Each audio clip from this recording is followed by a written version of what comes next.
Perfect.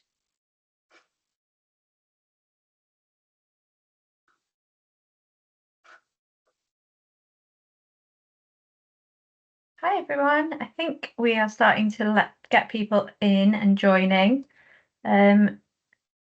Hopefully you can see my slides. Carla, can you see them? Is that working? Perfect. All right. So I think, as I say, people are starting to kind of join us and trickle in slowly. Let me just check that this is all. Not been a very good day for technicalities, I think is probably the nice way to word it. I've already managed to leave this meeting twice and I've only been here for a short amount of time, so do forgive me. I'm blaming the snow. So what we'll do, because I'm conscious there's a lot we want to get through, this session is being recorded, I do believe. Yes, it is. So this session is being recorded and I'm conscious there's a lot we want to get through, and we'll send you a copy of the recording afterwards. So as people kind of filter in later, we'll just make sure that you're able to kind of pick up as we go. So yeah, let's make a start. So thank you so much for just a brief introduction to us. Sorry, I'm just being asked to admit people. Right, so thank you so much. Just a brief introduction to myself and Carla. So I'm a senior associate here at Thrive Law, and we also have the wonderful Carla joining from Wealthbrite. And today's session is, I'm actually really excited about it. Carla and I got really excited preparing for it because it's something that I feel like we all have on the periphery of our knowledge in terms of what do we mean when we talk about diversity, what do we mean when we talk about financial well-being, and how do those things link. But I certainly haven't really come across a particularly detailed examination of that intersection, and also moreover what employers can, should, could be doing in that area. So I'm really, really excited for that kind of educational opportunity and to kind of talk through those things with you. Carla, is there anything you wanted to add before we make a start? I think that is mostly it, Alicia. I think the only thing, just for people who maybe don't know each of us particularly well, obviously Alicia is here representing Thrive Law, and I'm really happy to be working with the team there. And it's great to be able to tap into that kind of legal expertise when we think about some of the intersectionalities between what's going on for people in your organizations.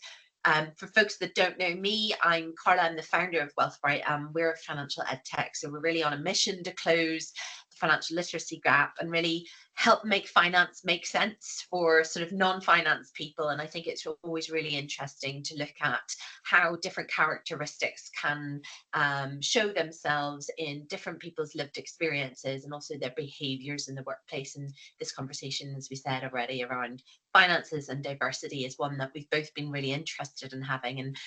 And actually, yeah, as you said, hasn't really been covered in much depth previously. So great to be here, and great to see so many of you are also interested in joining us today. Yeah, we've been really excited to see the engagement on it. Actually, it's been really nice to know that we're talking about things that other people are really interested in. Sometimes you kind of wonder if you're just shouting out into an echo chamber. So it's nice to hear. It's nice to see that other people have kind of joined. So what we're going to talk about today. So we're going to talk a little bit about kind of when we think about diversity, what do we mean in terms of what does the legal position protect, what does it kind of not protect, and then we're going to talk about basically a big kind of data examination is a really big part of today's session. There's so much information when we think about diversity in finances and what those kinds of experiences are. And really, I think in order to do the piece at the end that we're going to talk about in terms of proactive strategies and consideration to make that better, or to improve that, or to look to what employers can or cannot do, we really need to understand the numbers behind it first. And so that's why it's quite data driven, but actually some of the stuff that Carla's found I found really fascinating. So hopefully if you're a little bit of a geek like me, you'll feel the same way, because I found this really interesting. So yeah, hopefully that's kind of today's strategy. So we're going to use Slido, which we did use in our last session as well. So I really appreciate you always come to a webinar and we're like, please don't get distracted, but I am asking you to take your phones out, please. And if you scan this QR code in the corner, we're just going to run this little poll to get an idea of how you guys feel coming into this session in terms of how what your knowledge base is coming in. So you can go on the Slido, on the link, and kind of give us a number on where you think you are. The reason we do this poll is kind of twofold. First of all, it helps us to know what the knowledge base of people who are attending is, and how you kind of what you're already kind of arriving with a base level knowledge of, but it also helps us to know that you've learned throughout this session. And so then when we get to the end, we'll run this poll again, and if you don't feel able to increase your score, then that's when you can really use that opportunity to ask questions and think, well, what do I still not know that means that I can't give myself a higher score? So I'll just give you another couple of seconds. I can see a few of you most of you are landing in at about 5s, which is really interesting. So I'll just give you another couple of seconds just to see what kind of numbers we're at. But yeah, it's just a really interesting, it's kind of a bit of a self-awareness exercise, isn't it, as well, in terms of you're coming to this session, and it's amazing that you've chosen to come and dedicate your lunch break to learning about this. And it's just a really good opportunity to think about what your base level knowledge is, and then we can hopefully improve it over the next hour. Yeah, absolutely. Brilliant. Perfect. Thank you all so much. So we're averaging at about 5.7, which is very specific. But yeah, so lots of you are 5s, but there is a couple of 8s and 7s in there. So it'll be really interesting to see what kind of contributions you can make as well, if you feel that there's maybe something we don't talk about or something that you want to highlight to us. Obviously, we don't want to be giving to our voice too much to things that we perhaps don't have lived experience in. And if there's something that you want to contribute in that space, please do definitely take the opportunity if you think we're missing something really significant. So I'm going to start out by talking a little bit about, when we talk about diversity, what is the legal kind of framework within which we protect the concepts of protected characteristics, and who's protected from discrimination. So there's a few protected characteristics, and the reason why I've listed them all here, but the reason why they're quite specific, but also a lot of these are things where you will see a little bit of a variation in what people's financial experience or financial capabilities may be. We are going to talk a lot about the motherhood penalty because it's something that Carla and I are both quite passionate about, but there is also very much a lot of room to acknowledge and give space to the fact that there are people who have certain disabilities, and indeed our entire last session was about the link between mental health and financial capabilities and literacy. And so thinking about where these protected characteristics overlap with people's financial opportunities, people's financial experiences, maybe what they understand or what they're capable of. And quite a lot of what we're going to talk about in this session is a little bit out of the employer's grasp. Let's face it, you don't have a lot of control over what someone's background and exposure is. So a lot of when we're talking about this, it's more of an awareness of what those influences are and what you can now do to help or support in a non-patronizing way, as opposed to, and kind of a reflection piece on what that might look like, and just examining our own unconscious biases and our own awareness. We obviously cannot fix what people will have been through before they come to work for you, but what you can do is think about those initiatives and be aware of some of those things that maybe do set people slightly further back than their colleagues and their counterparts, and if there is anything that you need to do to intervene. Now, one thing that it is briefly worth talking about when we do talk about discrimination is just briefly giving some acknowledgement of the fact that positive discrimination, so the act of choosing to pay someone more, or the act of choosing to give someone a promotion over someone else because of a protected characteristic, is also unlawful. So what we're not encouraging here is that you take everyone who is older and make sure they're paid more because they may have grown up in a different environment. That's not kind of the framework within which we're working.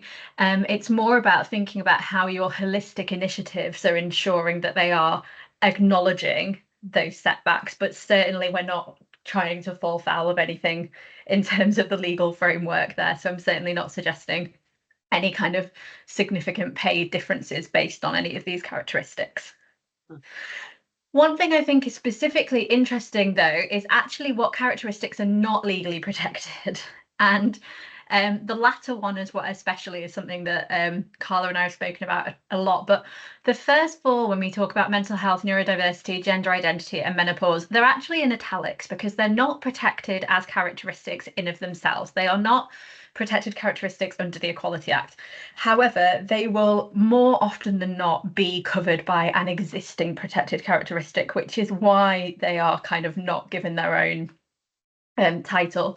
So gender identity actually falls within the gender reassignment category, which is a little bit controversial from a labelling perspective, but that is currently where it legally sits. Menopause will often be protected as part of either the protected characteristic of sex or disability, depending on the impact it has. And mental health and neurodiversity, again, I keep referring to the previous session we did, but most mental health conditions or neurodivergent conditions will amount to disabilities, and so they will be protected in that way.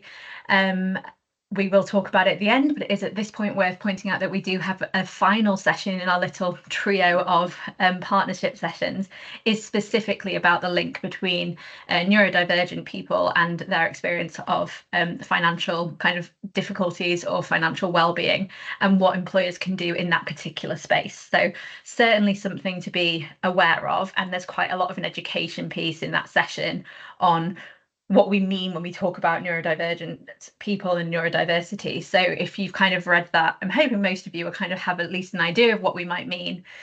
But certainly it's something I would encourage kind of being open-minded to. But these others four at the bottom aren't protected characteristics. And it's interesting because all of them have been suggested should be, especially carer status. And when we talk about carer status, there's actually two facets to carer status. So there's previously been suggestions that being a carer should warrant further protections, which arguably potentially it should, but also whether or not someone has been in the care system in terms of the influence and the opportunities and the underlying hindrance that might cause someone to kind of progress, potentially, not necessarily, but that kind of background.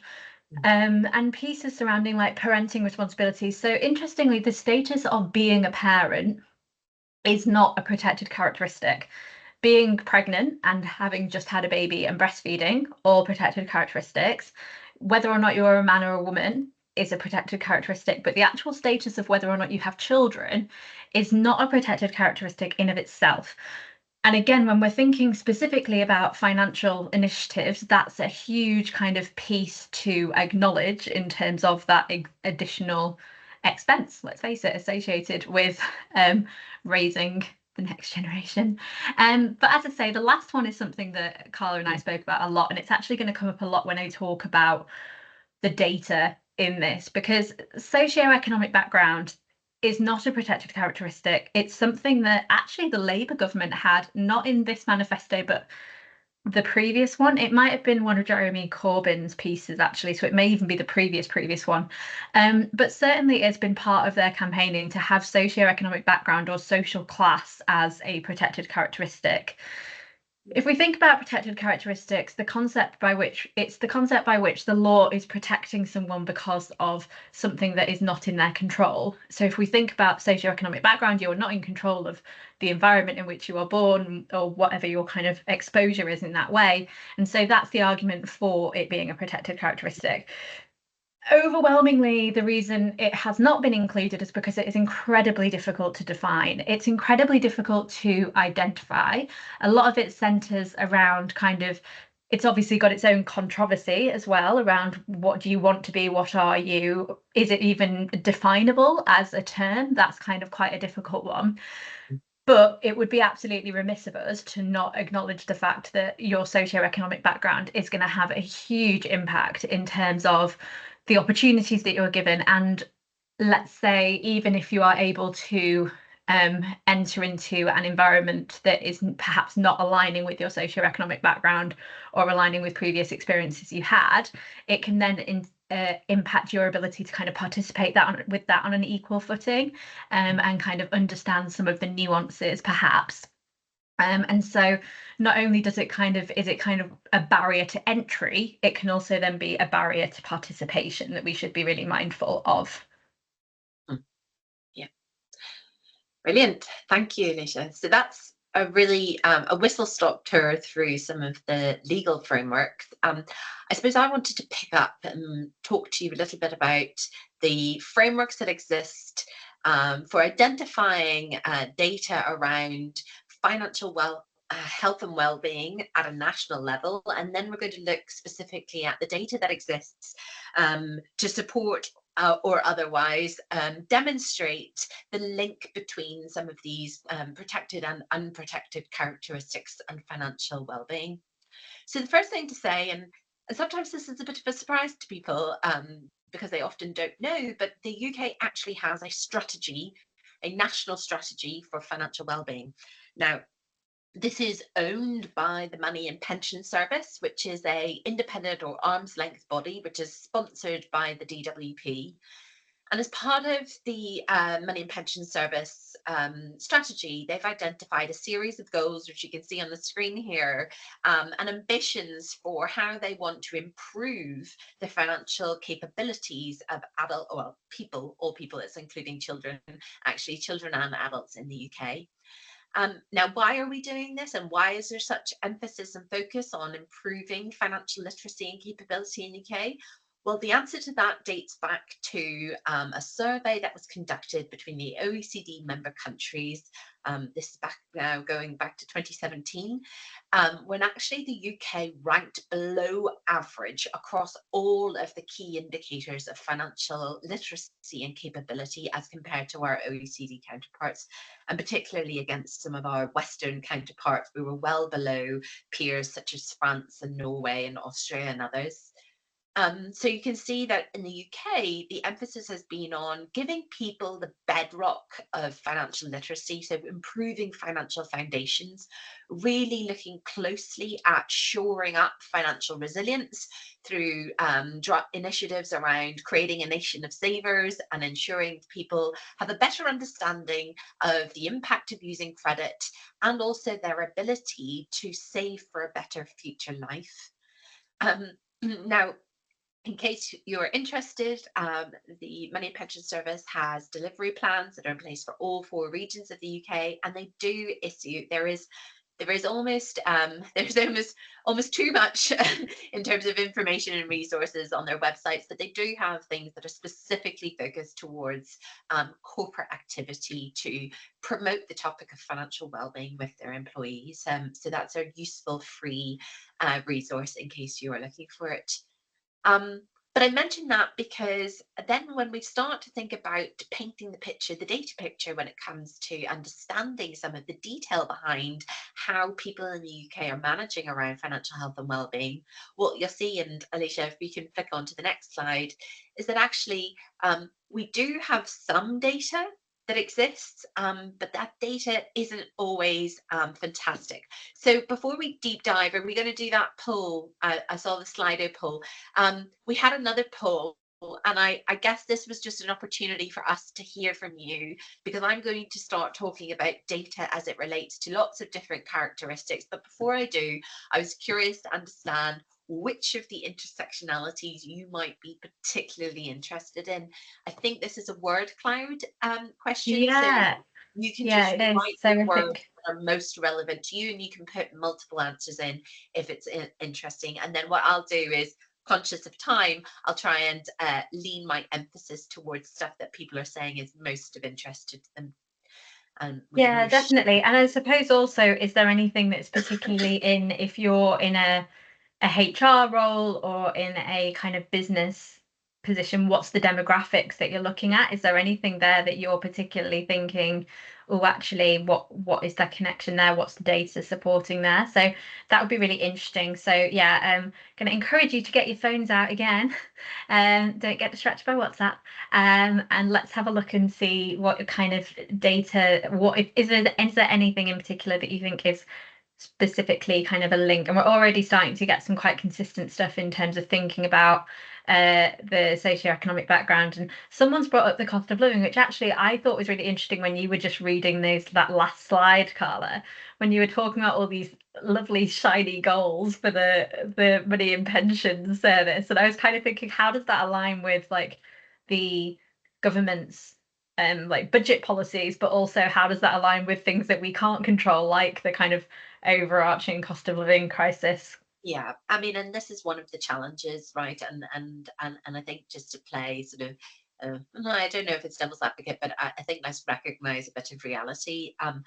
And great to see socioeconomic is coming up as the sort of main interest point. I'm actually not surprised that that has come up as a key area of interest for people. But just to explain, because the Money and Pension Service is an independent body that isn't a government body itself, and unfortunately it is able to conduct research and make recommendations, but it doesn't have any legislative influence or power beyond its ability to kind of present data to the government as a means of, I don't think they would say lobbying, but influencing them in terms of this is how we ought to think about the impact of government measures on individuals. And certainly there is a clear link with the Department for Work and Pensions. But again, I mean, we have these ambitions, we have these targets in the UK of what we're trying to achieve by 2030, but those are not, again, not legislative targets. And I don't know, I think maybe it's a cynical point of view, but I also think it's a somewhat realistic point of view that what gets measured gets done oftentimes when it comes to business and government. And therefore it becomes quite challenging for the Money and Pension Service to themselves drive activity to reach those targets without having more powers given to them. So what that means and what that results in is that actually we have ended up with a bit of a patchwork quilt of lots of different interested parties collating data relating to the intersectionality between different characteristics of finances.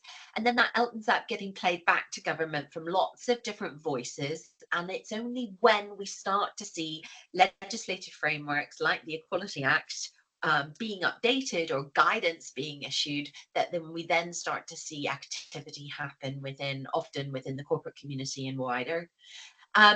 Thank you to everybody who's responded here. I think it's I think somebody's answers obviously got split up into lots of separate words rather than a single sentence, but I can see that sort of issues supporting diversity, socioeconomic background, and that intergenerational difference point is also really quite a curious dynamic, and I'll touch briefly. I was going to say I find that really interesting, and it's something that comes up a lot from someone who works in the kind of employment space and talking about kind of the difference in generations experience. It's really interesting to think actually they have very different financial experiences now, and what they kind of have as their bedrock and their priorities is going to be very, very different to people who are, let's face it, probably likely to be in charge of what they are paid and what they are experiencing. So let's get into some of the data anyway. Yeah, so this is just to share a little bit of what data we do have out there, and this is looking at national level data. So we have quite good data actually on the link between financial health and well-being and sex, age, race and ethnicity. Now, that is as a result of significant pieces of research that have been conducted by the Money and Pension Service. They did a financial capability survey back in 2018. They've subsequently followed it up with a financial wellbeing survey in 2021. And the Office for National Statistics conducts monthly opinions and lifestyle survey data, which collects sort of on a representative sample basis, sentiments of individuals as it relates to their overall health, well-being, and their impressions about the cost of living. So to whomever touched on that, there is actually quite a lot of good data around how people are feeling almost month to month, and the report gets issued on a quarterly basis, to how they've been reacting and feeling as it relates to the cost of living. When it comes to race and ethnicity, the kind of defining piece of research that's out there is something that was done by the Runnymede Trust. And this is an excellent report called The Colour of Money. And what that showed is that actually systematically against all of the people, individuals from all BAME groups were more likely to be living in poverty, and that there are significant wealth gaps between those from different racial and ethnicity backgrounds. I'll come on to the data specific points on the next slide, but just a word of caution about even some of our, what I call our best in class national data. There are some limitations. Sometimes the sample sizes are, yes, they're representative, but they're relatively small. So that is a limitation of the data. However, the ambition, particularly with what the ONS and the MAPS service do, is that over time we have a gathering of longitudinal data, which then can then start to tell us something about behavioural trends at a population level. Something that we do at Wealthbrite is that we also have our own survey, and we conduct financial health checks for employers. And what we have done is we've worked with both of those bodies, the MAPS and ONS teams, to essentially include some of their core indices on measures of financial health and well-being in our data, in our surveys. And what that allows us to do is it allows us to help employers benchmark their current employee population health and well-being when it comes to finances against these national trends and these national averages. So we can start to tell a picture of like, well, okay, that extrinsic data that exists out there, it might look a bit doomy and gloomy, and unfortunately in the UK that is the case. As I said, the targets for the UK's national goals on financial well-being, we're all about getting people saving. We have very low savings rates in the UK. Getting people to feel more confident when it comes to their financial capability, because numeracy levels in the UK are really quite low against global standards, and starting to educate people on the value of longer term investments for their financial futures. And what we've been able to do is go, okay, well, we look at that bigger picture and now we can tell you what's happening as compared to your own people. The other point to make about some of the data that exists in the UK is that it is quite moment in time snapshot. That Runnymede Trust report is a brilliant report, but it was done back in 2020. And of course, we all know that since 2020, we've had a lot of economic uncertainty. And it's quite difficult to sit in 2024 to say accurately how much the picture has changed. And until such time as a further report is done, we sort of have to rely on what we know and start to then interrogate internal data. And this is where I'd really have a call for employers, and we'll get to it later on best practices about what you can be doing to find out more about how your people are feeling and dealing with this topic, so that you can start to take strategic action locally. So do you want to sort of flick on? I think this is maybe I'll send around some further resources when we share the recording of this session. But in high level terms, the UK struggles with widespread gender related financial gaps across not just pay, but also the pension gap. Women on average retire with 40% less in their pension pots than men, and the gender investment gap. Those two are obviously interlinked but subtly different. The wealth gap between UK households based on race and ethnic backgrounds is quite marked. The Runnymede Trust show that for every £1 that a white British household had, the average Black, African or Bangladeshi household in the UK had only 10 pence of that wealth. So there's a tenth of difference between the wealth of those different ethnic and racial backgrounds.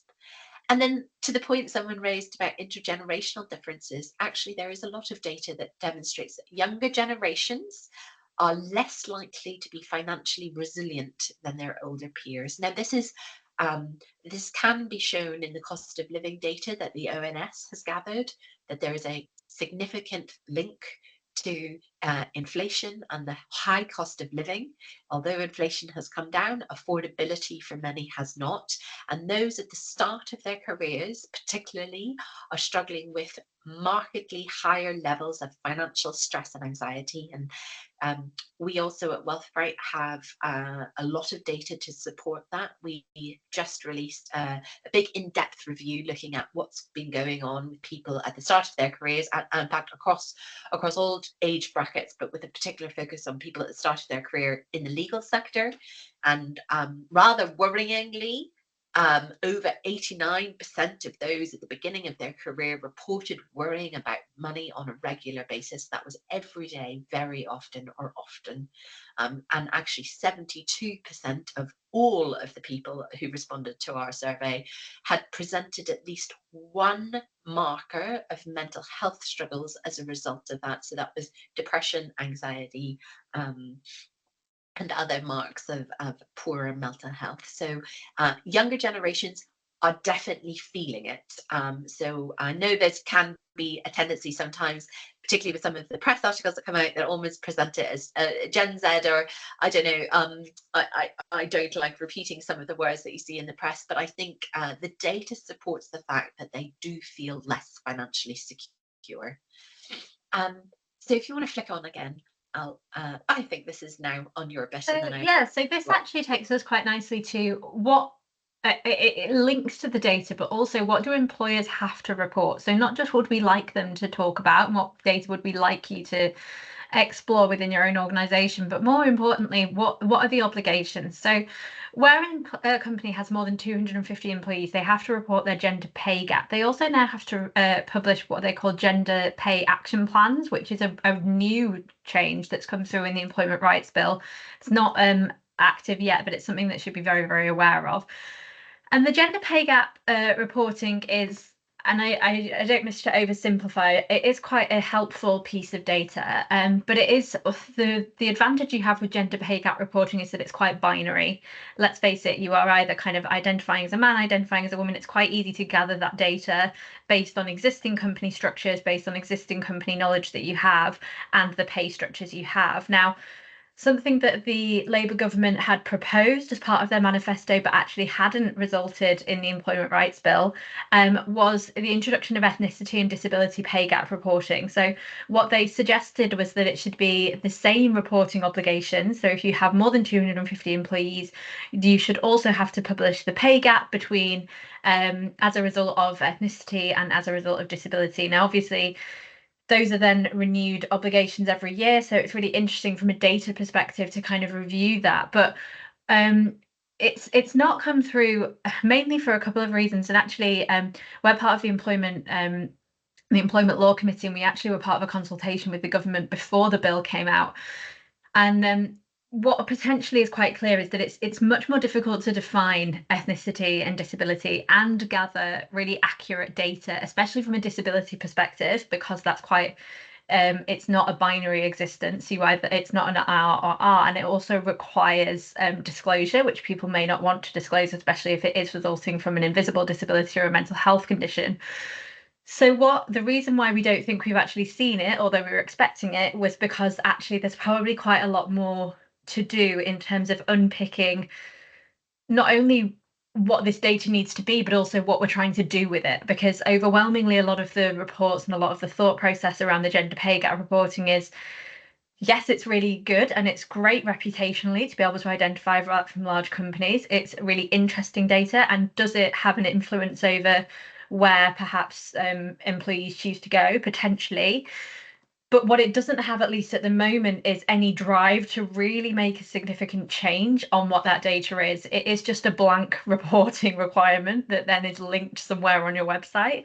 There's not that kind of, and this is what we're going to do about it, and this is what this is why the data exists, this is what we've acknowledged. Now, there will be these action plan obligations, but I think that's something that has become very clear, that if we want to widen these reporting obligations, which are not light touch reporting obligations as well, the companies that I know that have these obligations, they're very, very extensive. It takes a long time to gather this data, and that's just for gender. So we are asking for quite a lot of information, and so I think that's why it hasn't come through. Yeah. Now, there are also changes to that gender pay gap reporting obligations in terms of the associated action plans, and including kind of outsourced workers as part of that data. I don't like to accuse anyone of anything, but there's quite a lot of accusations of kind of manipulation of those figures in some cases, having different companies that are not necessarily part of the group but are bringing in certain demographics. Usually they're kind of women or they're cleaners, which then they don't have to acknowledge as part of their wider company numbers. And then there's this really interesting piece around socioeconomic pay gap reporting. And again, it's something that I don't think we've got on the cards at the moment in terms of, it was a previously suggested strategy. It's kind of fallen by the wayside alongside whether or not it should be a protected characteristic. But actually, overwhelmingly, I think a lot of people are of the thoughts, and actually our poll shows also that we are all kind of the thoughts that that's really where a lot of the intersectionality meets. Let's face it, you have a lot of people who are working class that will also have some of these other characteristics, but actually the influence of where they feel able to equally participate or what their economic reality is will be influenced potentially more by their socioeconomic background than necessarily any ethnicity or disabilities. There's all an intersectionality and a link between all of those things. But so the question, I suppose, is there scope for that to be one of their reporting obligations? Now, again, you would require self-declaration, self-identification. I wouldn't even know where to begin in terms of what that looks like, but it would be very interesting. Well, and I know that there are some companies that have already kind of started down this route, and I think both PwC, the co-op, I think there's maybe, I think KPMG might have also done it, and there may be others who have started to try and capture this type of data. But it comes back to some of the same problems that you identified with ethnicity and disability, which is socioeconomic status. Well, first of all, I think a lot of people, and I've had this conversation with a lot of people that we've worked with at Wealthbrite, is that it's quite an interesting dynamic as to how do you identify today, or how do you identify when you were born versus where you may feel you are now based on where you are in your career, where your aspirations are. And actually, I think even the definitions themselves, I mean, I had a look at these as part of our most recent report that we issued, and the definitions of socioeconomic groupings are quite interesting when you layer on the current financial state that someone might find themselves in. And Alicia and I talked about this ahead of time, but you know, socioeconomic groupings, particularly if you look between middle and lower, you could be someone who was born to a single mother who is a nurse in the United Kingdom, and because your mother is qualified as a nurse and therefore went to university and has a degree qualification to practice as a nurse, you would be classed as middle socioeconomic background or medium socioeconomic background. But actually growing up in if I took those circumstances of a single parent nurse, woman in a nursing income in the UK, the likelihood of it is that your financial situation would probably feel quite constrained and perhaps lower than somebody who would be classed as a lower socioeconomic background, such as somebody who is a tradesperson, as trading as an electrician, and my cousin is an electrician, and has a very healthy earning as a tradesperson and doesn't necessarily feel like they are pinching pennies or struggling day to day. So I think there's some complexity in how socioeconomic groupings are then kind of following through into people's lived experiences with finances, which are quite complicated to unpick, frankly. So I think going down the route of socioeconomic pay gap reporting definitely is interesting. It definitely demonstrates people's willingness to think ahead and show themselves as thinking proactively about supporting people with these additional characteristics. But I think it's quite complicated for this to become, right now anyway, national legislation without more detail to be looked at. So I don't know if you want to flick on, Alicia. I think we're coming to a couple more detailed data points in the following slides, and I'm aware of time. So I think we've probably touched on this, but I guess the point here is that actually there are lots of different intersectionalities between characteristics and people's lived experiences with money. Mental health and neurodiversity, there's plenty of data out there that shows that can impact behaviors with money, and we'll be doing a separate session on that.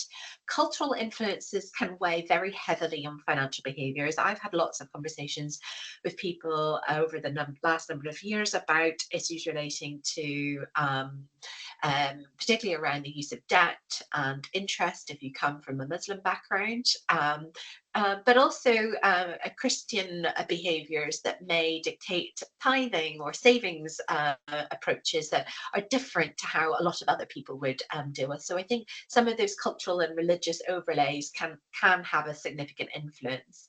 Of course, we know that pregnancy and menopause can amplify the issues relating to some of those gender financial gaps that we've seen. And I suppose there's an overarching question in my mind as to whether or not those from different, particularly socioeconomic backgrounds, have had access to financial literacy resources in the same way as each other. And I'll tell you that in our 2024 industry report, we had approximately 31% of the respondents identify themselves as from a lower socioeconomic background, but actually a significant proportion of them, so I think it was over 68%, said that at the moment they either have no one to rely on for financial advice. That was 31% of people. 32% of people said they were reliant solely on friends and family, and then 7% said they were reliant on social media as a source of financial guidance or advice.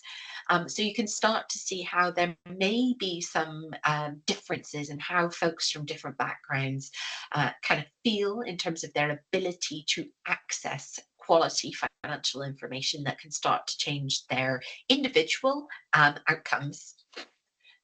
If you want to flick on, I'll sort of touch on these next couple. We're probably not going to have as long as we'd like to have to talk about what is a huge topic. It'd probably be a session on its own, the motherhood penalty. But I think these are the key points I wanted to make.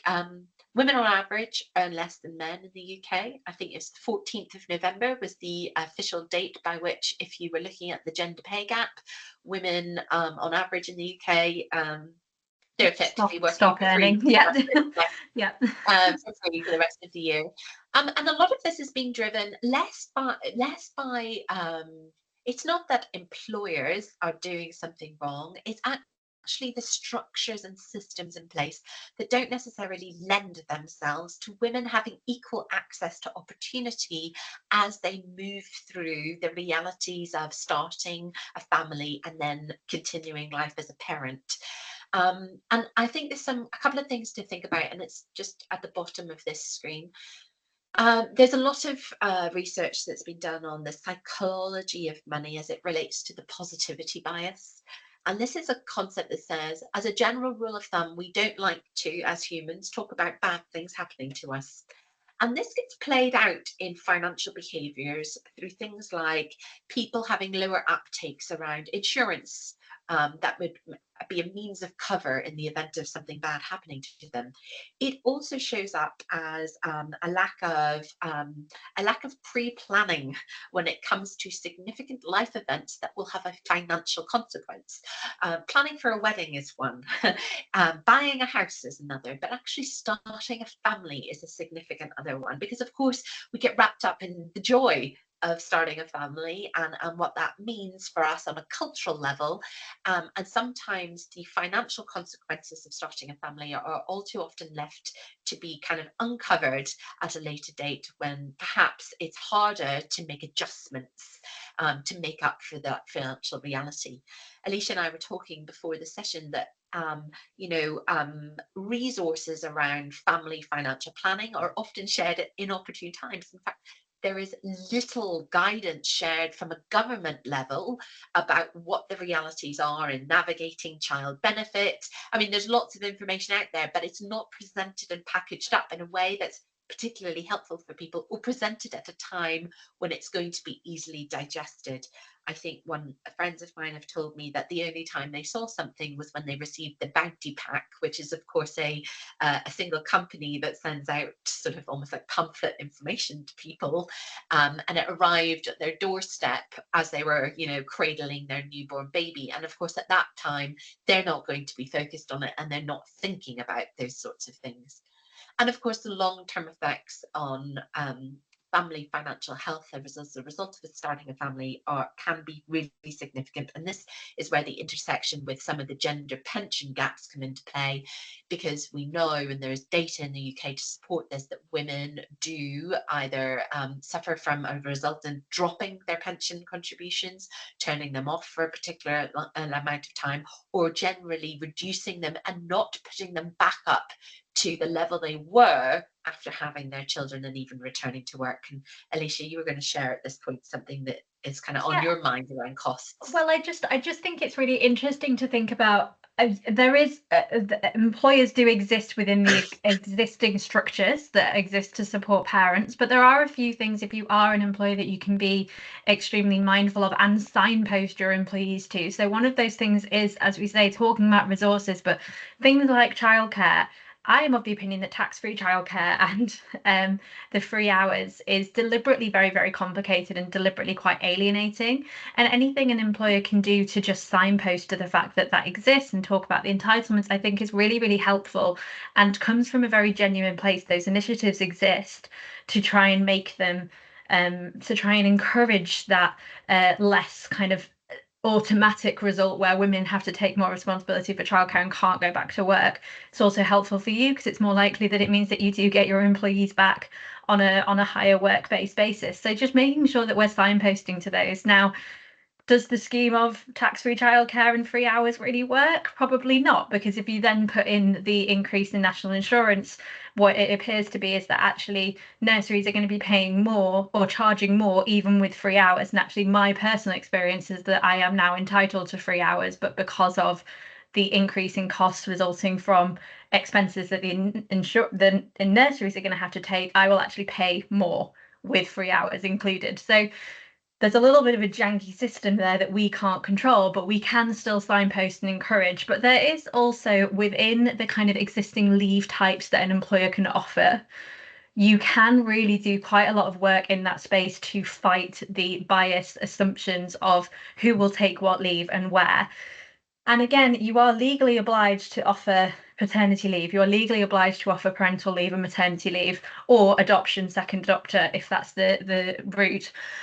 Shared parental leave is something that was brought in to try and encourage people to be open-minded that not all parenting has to be done by the mother for a year, and to encourage those opportunities to share that leave type, not go to a default kind of new baby, this is the mum, she takes a year out for her career, but really try and give men actually the opportunity to take that time out and spend time with their new child if there is what they want.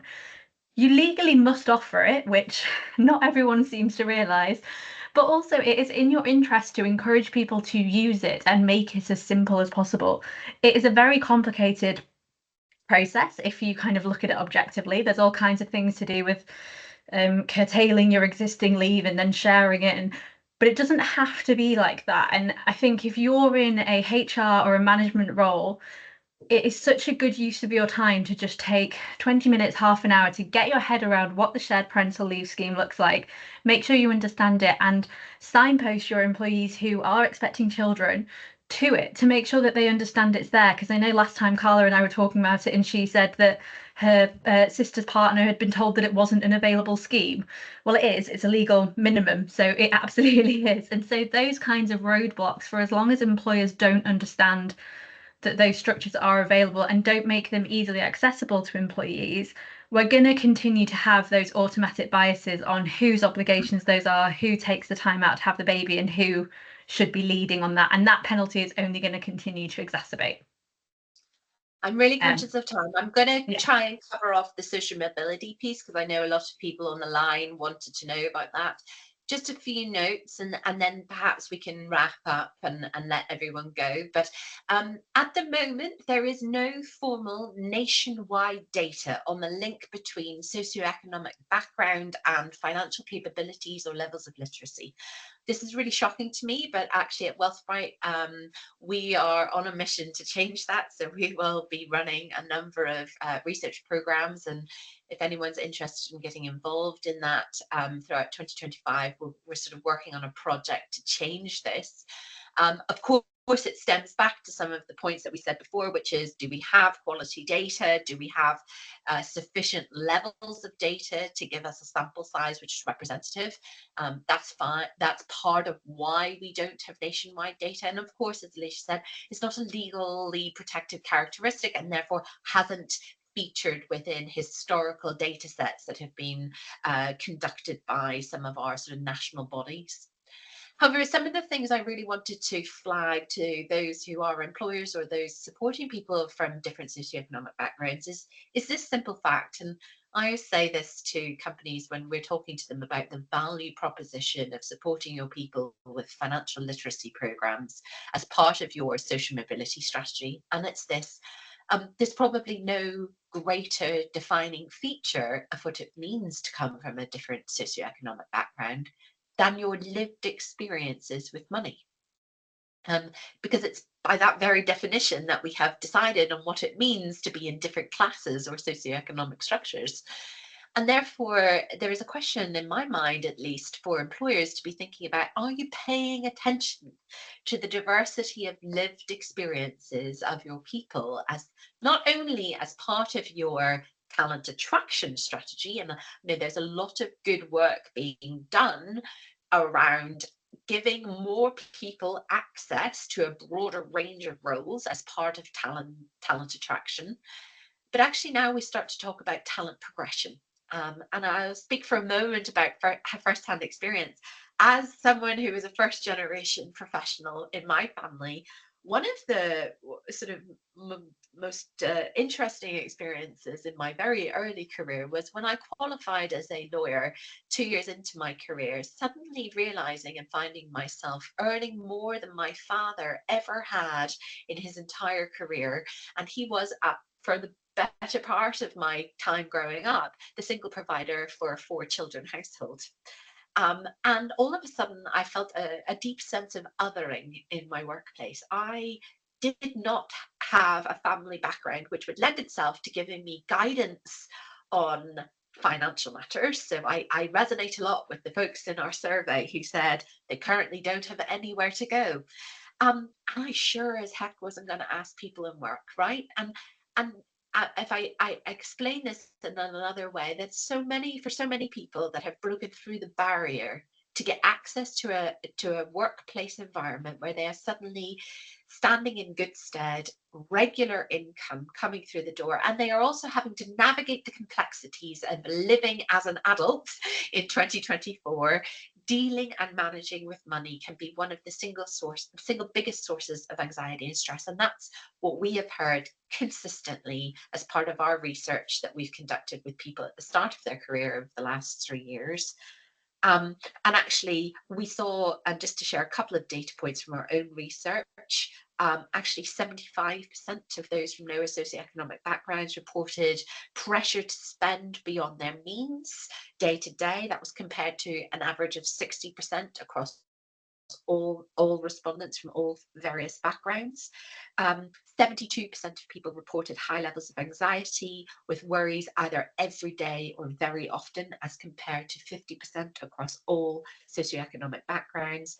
And when it came to those who said, and this is a key indicator that we use that's also reflected in the Office for National Statistics data, is how likely are you to be able to pay an unexpected bill of £850 without relying on borrowing or credit? This is a key measure of financial resilience.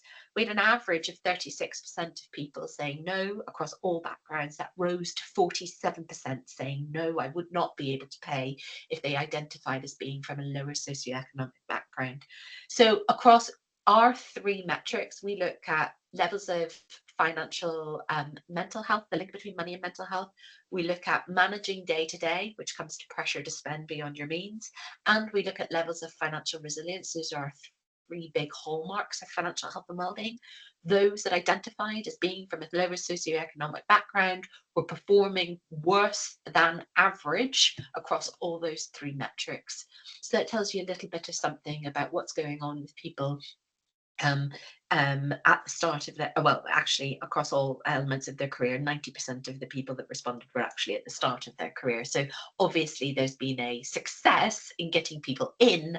I'm really passionate about how building up financial confidence and financial resilience can really be a key distinguishing feature of those who want to help people get on once they're in the workforce. And to that, I just kind of wanted to add very briefly, we talk a lot at Thrive about inclusive networking and inclusive kind of opportunities and inclusive attendance at events and that kind of thing. And I do not think it shines kind of brighter as a gap in things, in something that can be very alienating, more than it does in things like socioeconomic background. And so people who perhaps don't understand the usual approaches that are taken, or things that we may take for granted because of the background of how we're brought up, the opportunities we have, the events we attend, things like that. There are other people who may just simply not have that those opportunities and may find that very alienating. Then they don't get to go to that meeting, then they don't get to speak to that person, or they may not understand that sport, for example. That's a very good example, but that's not their sport, and so they don't go to the rugby match because that's what a certain class of people are perhaps particularly interested in, and then it perpetuates. And so trying to make sure that we're really open-minded about our not just our kind of on the face of it, our initiatives and our interventions, but also what does it look like and what are the opportunities culturally, and are there any of those alienating or difficult for someone who doesn't have that same assumed background that is perhaps weaved within your senior culture. Absolutely.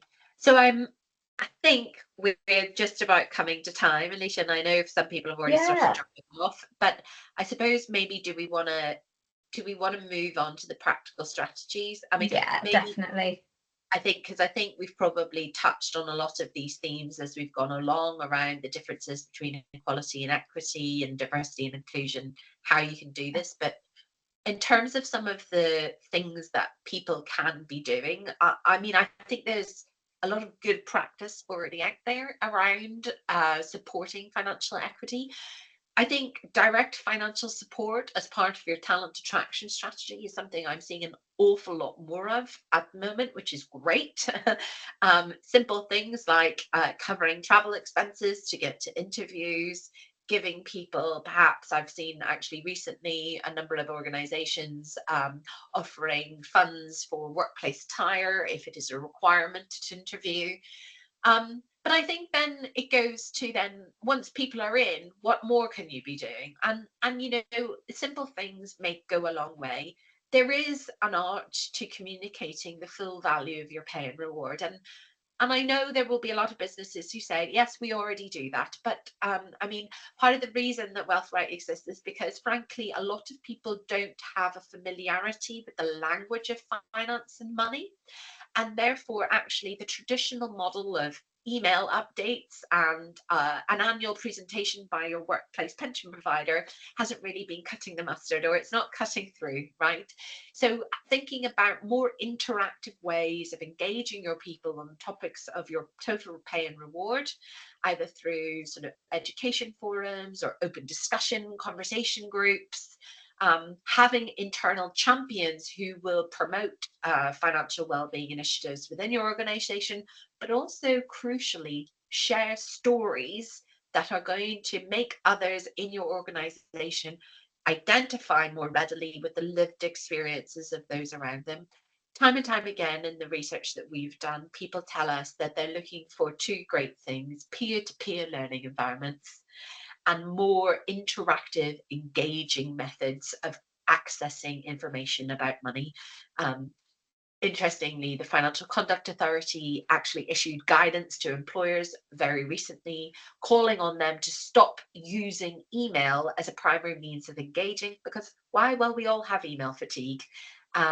So actually, really, I think there's an opportunity for employers to think creatively. And we've been doing some really wonderful creative things with businesses, like recording podcasts and doing storytelling episodes, montage videos, and panel conversations, highlighting a lot of the really real lived stories of folks in their organizations that can bring to life not just the financial well-being side of the equation, but that intersection with some of those other characteristics that we've talked about today. Anything you want to add, Alicia? Yeah, just kind of thinking also about what your policies are and your kind of, if there's anything you can do as a kind of active initiative. So thinking about, do you have policies that would support employees in difficulty? Carla's statistic about people not being able to face unexpected expenses, being mindful of, is that something that you can lessen that anxiety for by having a scheme that they know where to go? Please don't gatekeep that scheme and then make it so they have to ask HR for access to it. Please make it something that is easy to access and easy to understand. And something we spoke about a lot last time as well is trying to avoid using too much alienating language. And I think that's what's come across with Carla just speaking then as well, is that just making sure that we're really simplifying some of our approaches. And when we think about parental leave as well, to try and lessen the motherhood penalty, trying to make sure that we're really thinking about how much clearer can we have that, but also just thinking about, can we have like internal networks? Who are we seeing as our leaders? Who are they? What do they represent? And what diversity do they have? And what can they do to talk about their experiences financially, or talk about maybe not from like a full currently lived experience, but something historically that they might have struggled with, and trying to give people opportunity to really discuss that from a beginning of career to end of career, and opening those conversations. Let's face it, we're British, we don't always like talking about money, but there is scope for us to do it in an isolated and like appropriate way that still gives people that open mind, and sees that leadership and those challenging conversations being led from the top. Absolutely. Brilliant. So we do have this poll again, and so we'll pop that back up, but I don't know if there's anyone left. There are still a few people left, but if you want to enter into this poll, you are more than welcome to. This is probably just a good opportunity for us to talk about our final session. We will have a slide on it next, so you can get a link to it. But one of our, I've just realised it says on a scale of 1 to 10, but we've only got 1 to 5, so you can do some doubling up on the maths as well.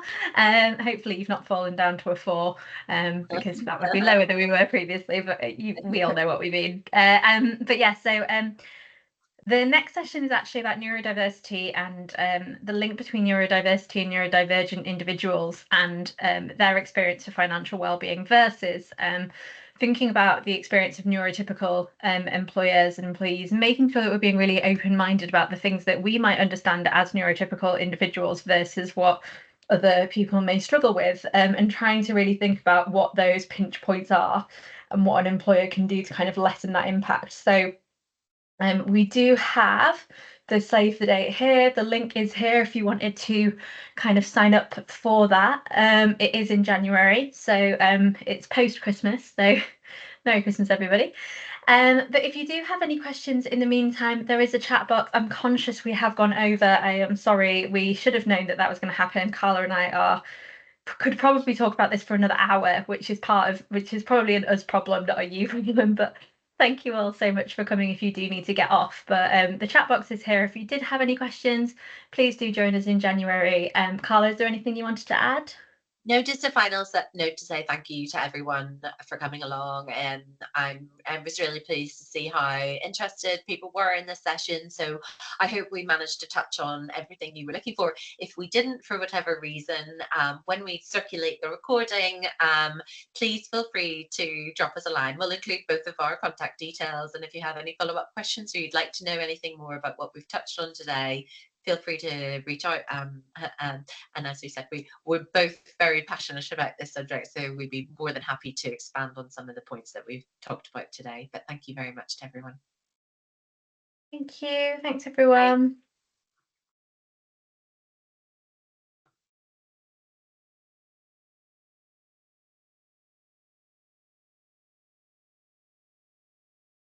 I think that's just us, Alicia, now. I think so. Do you want to stop the recording? Mm-hmm.